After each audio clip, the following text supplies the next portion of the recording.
Hello, welcome to Pride London Fan TV. Ali here. What a day! What a day!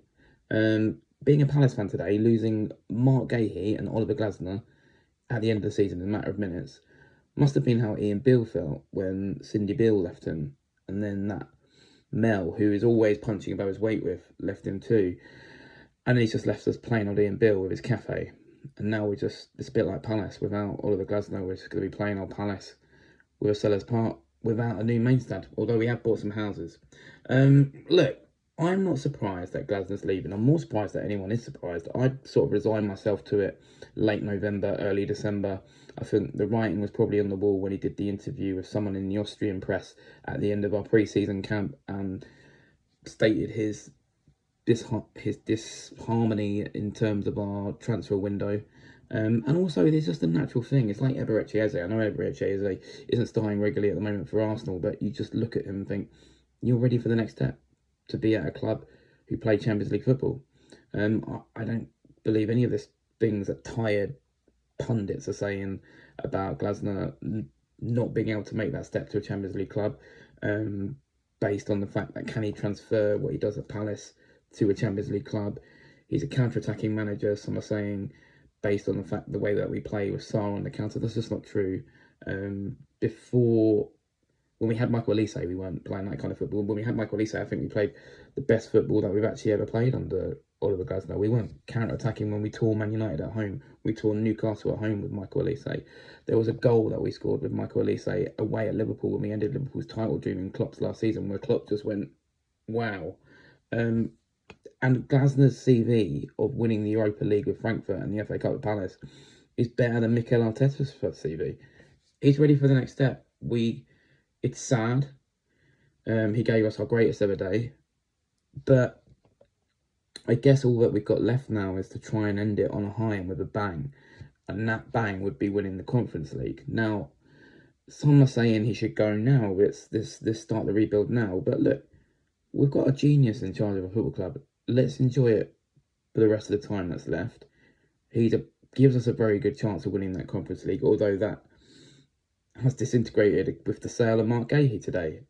Not disintegrated, but feels less likely with the sale of Mark Guehi. But I actually think we have the defenders within the club already. Canvert, and even if we have to utilise Lerma there to cope with the calibre of strikers that you get in the Conference League. Our biggest problem in the Conference League will remain our inability to break down a low block. I think, for me, where I feel less confident now is, even though we're 14th, obviously there's a really, really tight gap between 14th and 5th. It's like 5 points. I felt like we could still climb up the league, realistically maybe to compete for 8th or 7th and maybe qualify for a European spot through the league if we didn't win the Conference League. That feels less likely now that Guehi is gone.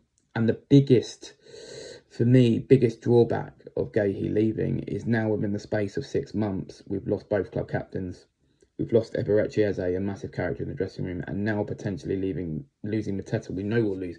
It's highly likely we'll lose Mateta in the summer, but now we could lose him in January as well. That's a lot of character gone from the dressing room. And already against Macclesfield, it just looked like we were lacking character. And our strength has been the group in the past year. Ben Chilwell came into our football club and turned around to Paris and said, you could do something with this group. Well, it feels like that group is disintegrating in front of our eyes at the moment. Now, we always expected it to happen at some point, but maybe more hoped it would be more gradually. That's a big problem. It really is going to rely on the likes of Dean Henderson and Hughes and Lacroix to really, really step up now. And I believe they can. And I believe, I do believe Glasner, between now and the end of the season, can still do this and still find solutions. He lost Elise near the end of a transfer window. He lost, Eze, I wouldn't probably use that as an example, but maybe Joachim Andersen, and then Lacroix comes in, and Glasner is very good at finding solutions, and I still believe we can have a strong end to the season. I'm not one of the view that this is it now for the season at all. And actually, do you know what? I feel like everyone writing us off now kind of fits into us, because it's like that's when we're at our strongest as a football club, when everyone's writing us off. So we're back to kind of being some sort of underdog. So Palace had done. Glasner's leaving in the season. Guehi's left. Well, actually, we could still show them. But there we go. That's, I mean, it is what it is. Who knows what's going to unfurl in the next sort of couple of weeks with the transfer window still not closed and the Mateta saga still rumbling.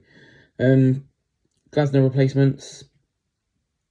I think the biggest thing I would say on Glasner replacements, and the name I'll say is not obviously not as a replacement, but for me as a significant factor is Brennan Johnson, because I can't get my head around spending that money on Brennan Johnson for a player who is a slam dunk for me in Glasner's system.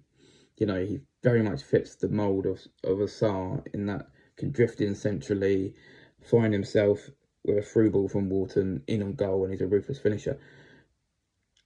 We've been told by Forest fans and Spurs fans, most notably Spurs fans, he's not really that great at taking on players in a dribble situation, one-on-one situation. Most managers prefer 4-2-3-1 in this era. So the manager comes in with a 4-2-3-1. Suddenly, for me, it doesn't look as great signing. And the other thing is, if Thomas Frank, as expected, leaves Spurs, he would be a great appointment in my opinion. Brennan Johnson won't think that. So let me know your thoughts on a replacement. The last thing I'd say on replacement is there any of Glasner's coaches, like for example Emmanuel Pogatetz, with Premier League experience as a player at Borough, who they might look at internally and think, we could bottle up what we've got with Glasner a little bit and stretch it if we get one of his coaches and play the same system. The big caveat to that would be if we kept Munoz, because that's we realised in the last 6 weeks, the system doesn't work unless Munoz is there, and still fit the players that we like Brennan Johnson that we recruited for this system. So that's an interesting one. It kind of has worked for Brentford, hasn't it, with the appointment of Keith Andrews. He was appointed internally and it's worked for them. Could an internal appointment, could that be the solution? I've no idea if any of Glasner's coaches could make that step to being a manager, but it's something that no one's discussed and I think is a very interesting option. Let me know your thoughts on everything today, on the double whammy of Glasner leaving and Guehi leaving, and also your thoughts on who you would like to see replace Oliver Glasner at the end of the season. And there's a game of football tomorrow, isn't there, against Sunderland? How are we feeling about that? Anyway, that's it for me. Just another day as a Palace fan. As always, if you like this video, please press the subscribe button.